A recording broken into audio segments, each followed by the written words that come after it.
three, let's go!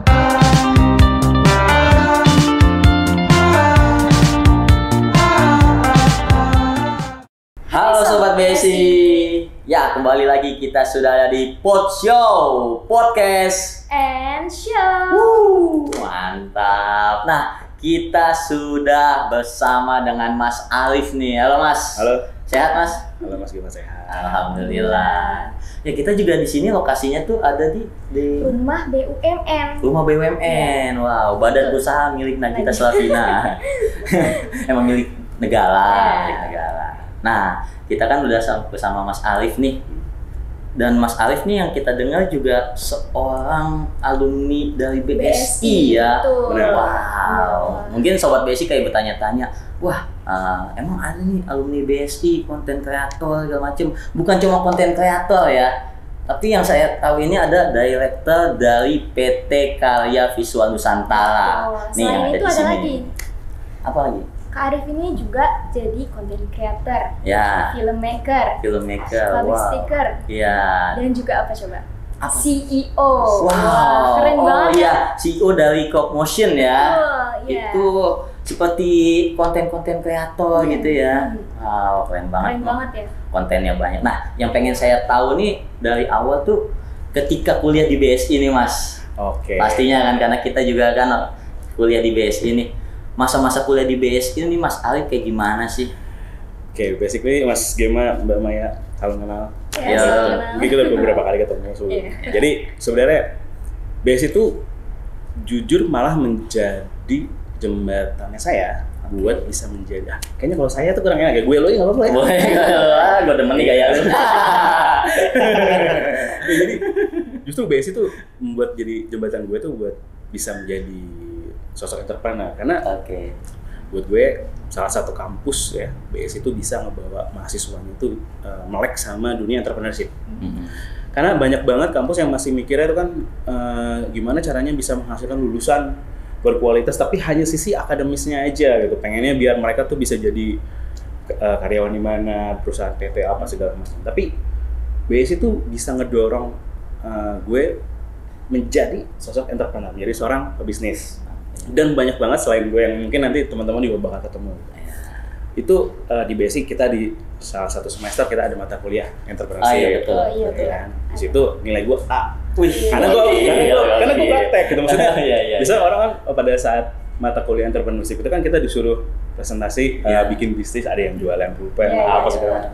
Gue pada saat itu bikin bimbel. Bimbel. Oh, jasa berarti ya, jasa. Ya bikin, ya benar. Jasa tapi kita beneran bikin bimbel, kita sewa ruko. Oh, serius beneran praktek. Beneran praktek. Tapi bukan karena mata kuliah entrepreneur. Jadi gue habis lulus kuliah. Oh, oke. Habis lulus SMA.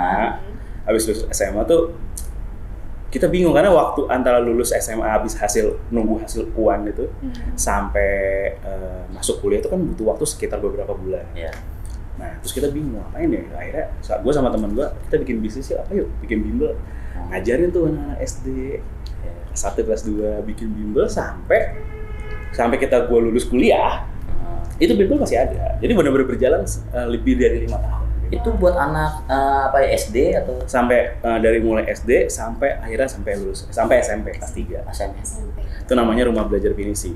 Itu Oh, kalau iya. teman-teman mungkin yang seangkatan gue tuh pernah dapat majalah BSI itu kita pernah diliput sama BSI kan dulu. Oh. Kalau sekarang kan liputannya modelnya podcast kayak gini Iya. ya. Dulu tuh masih jadi kayak wartawan BSI datang foto terus ngeliput kayak gitu. Itu pinisi ya gitu. Itu Rumah Belajar Pinisi. Nah, Rumah belajar. jadi pada saat mata kuliah entrepreneurship gue presentasi saya udah punya bisnis lah gini nilainya A. Iya. Kalau kalian tanya transkrip nilai gue lo lihat.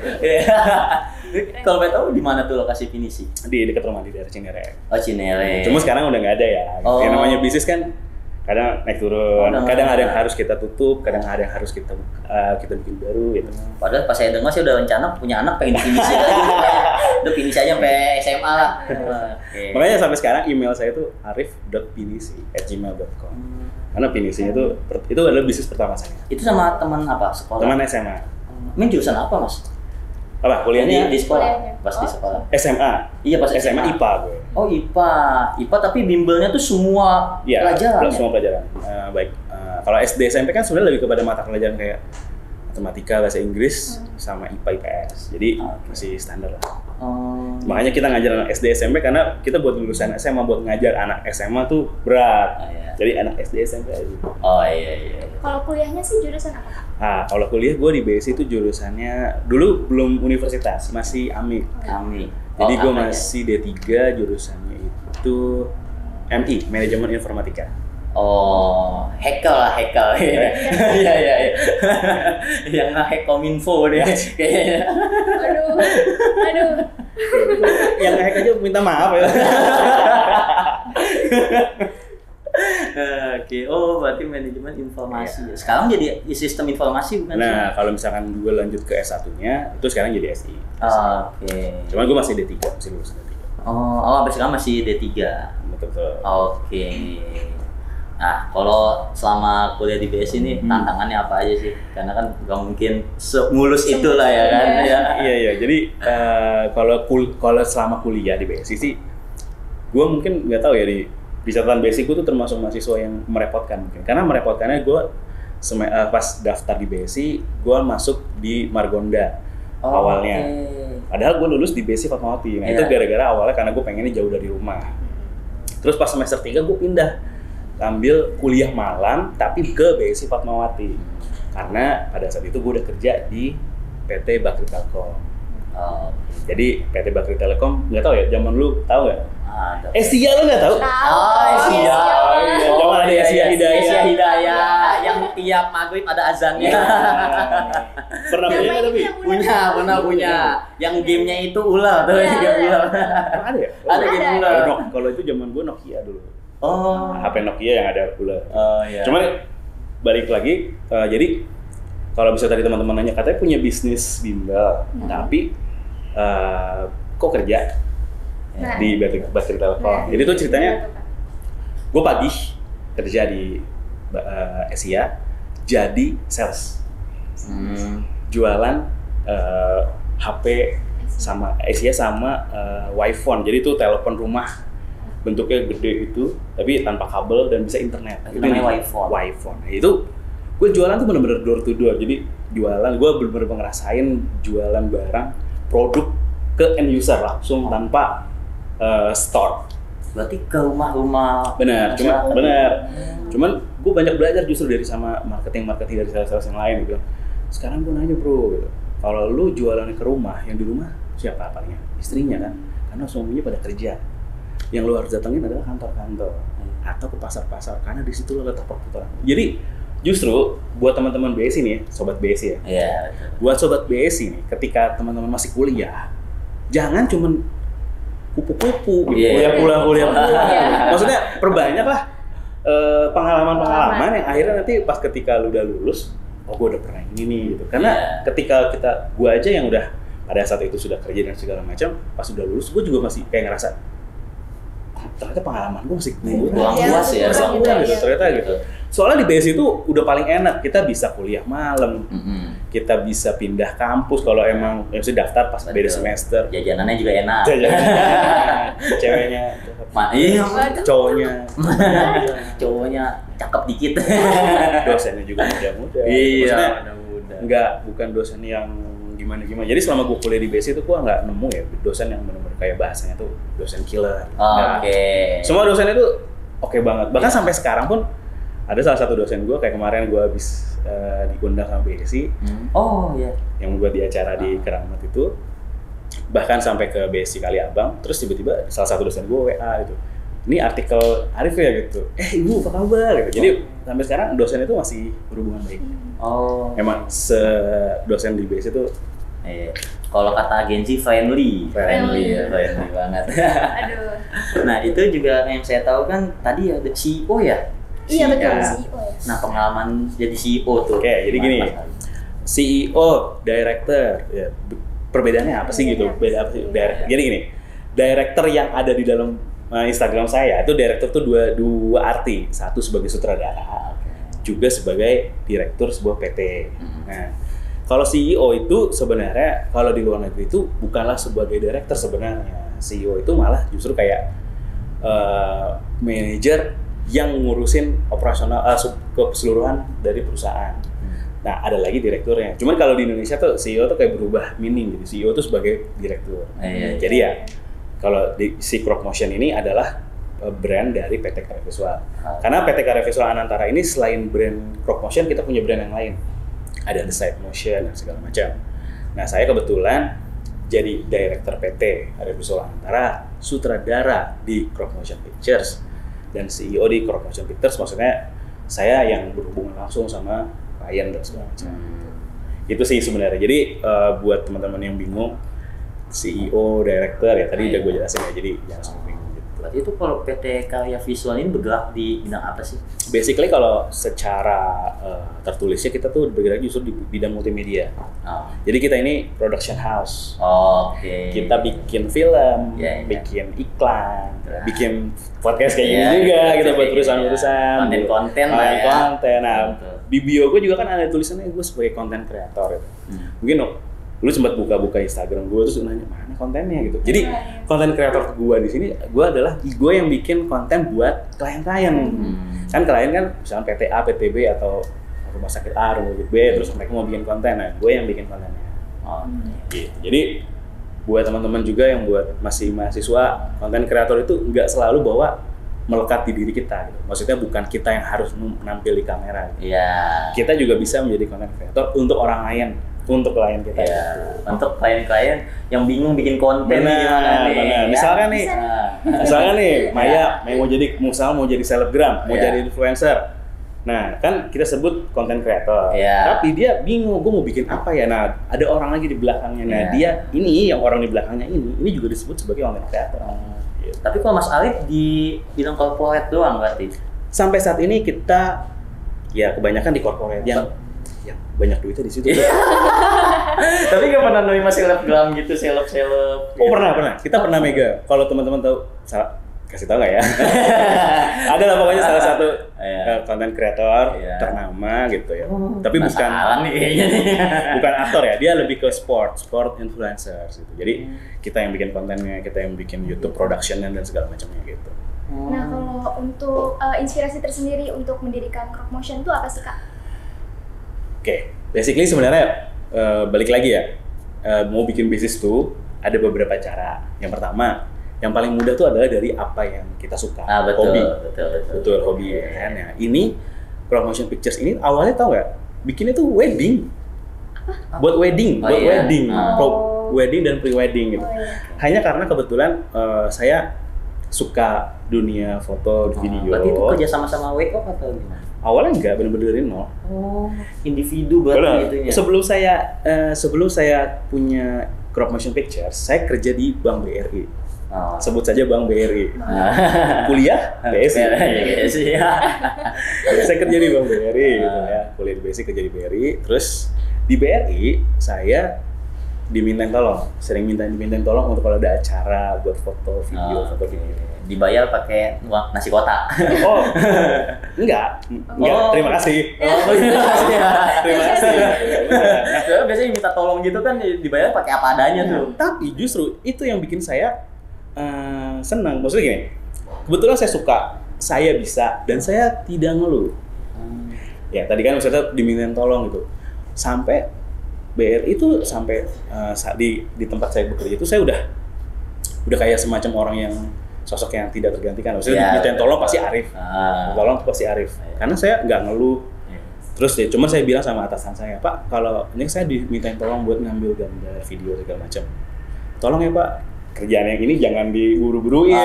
Saya selesai ini dulu. Ya nggak apa-apa. Selama kita komunikasinya oke, baik, ya mereka oke. Nah, cuman resignnya gimana nih gitu. Pada saat saya mulai Crop Motion tuh 2015. Oh, berarti sudah 9 tahun. Saya masuk BRI itu 2013.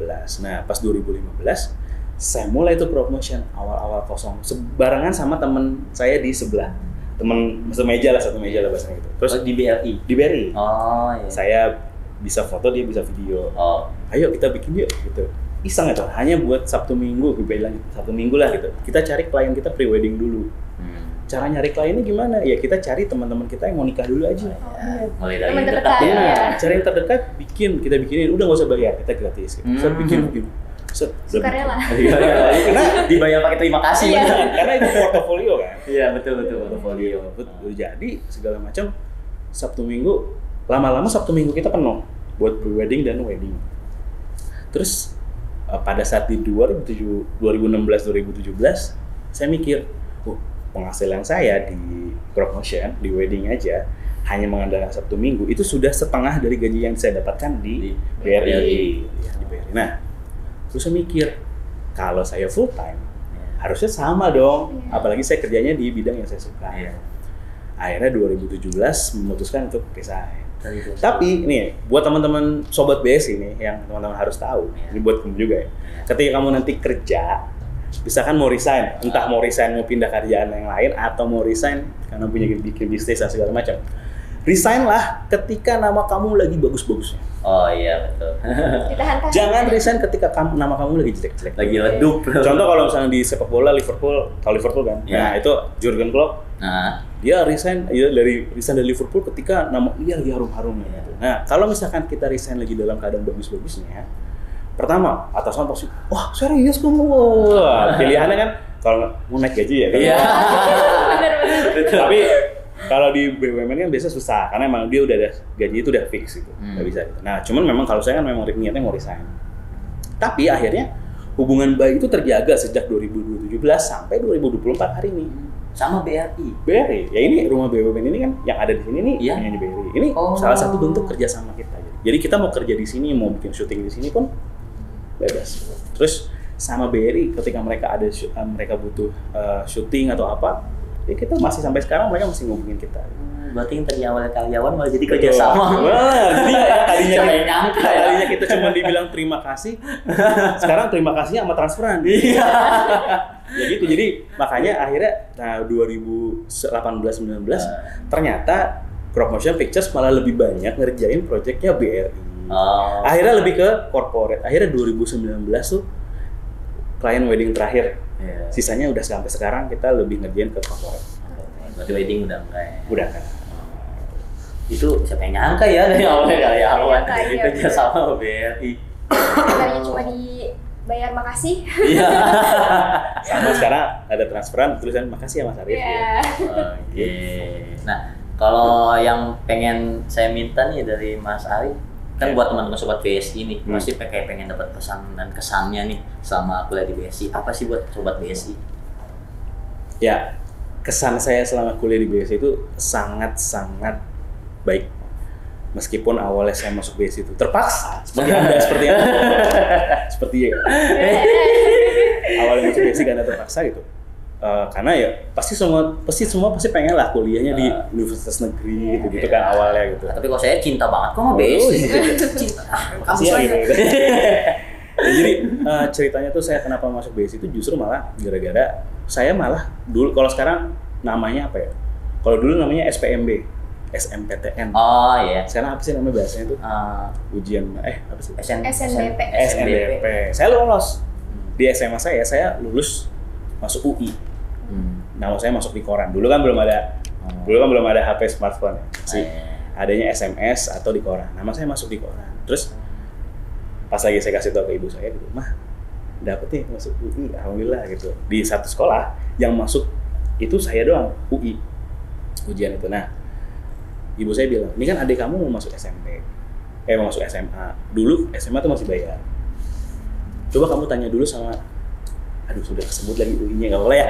Sebut sana kamu masuk tuh. Coba kamu tanya ke UI, tanyakan bisa nggak dicicil. Dicicil. Nah, saya datang tuh ke salah satu fakultas itu.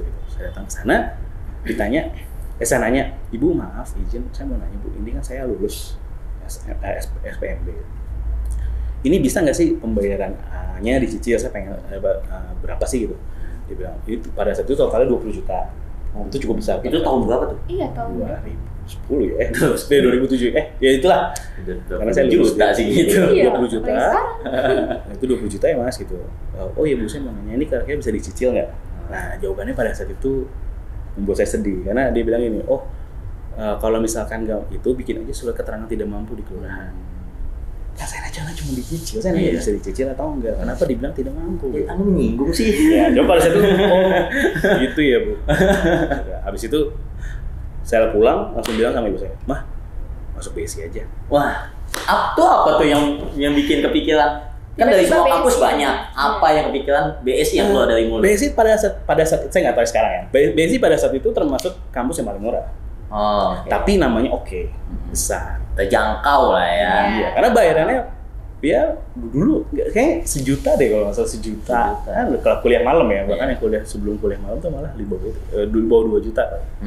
Murah deh maksudnya pada saat itu. Jadi terus lagi pula kalau di BSI itu saya lihat-lihat juga karena bisa ganti mau kuliah pagi atau kuliah malam. Oh iya betul bisa. Buat orang, karena pada saat saya mikir, udahlah, saya tahu nih kata orang itu kan saya nggak mampu, jadi saya harus kerja dong. Berarti nanti saya pengennya pas kuliah tuh cari penghasilan, saya kerja aja.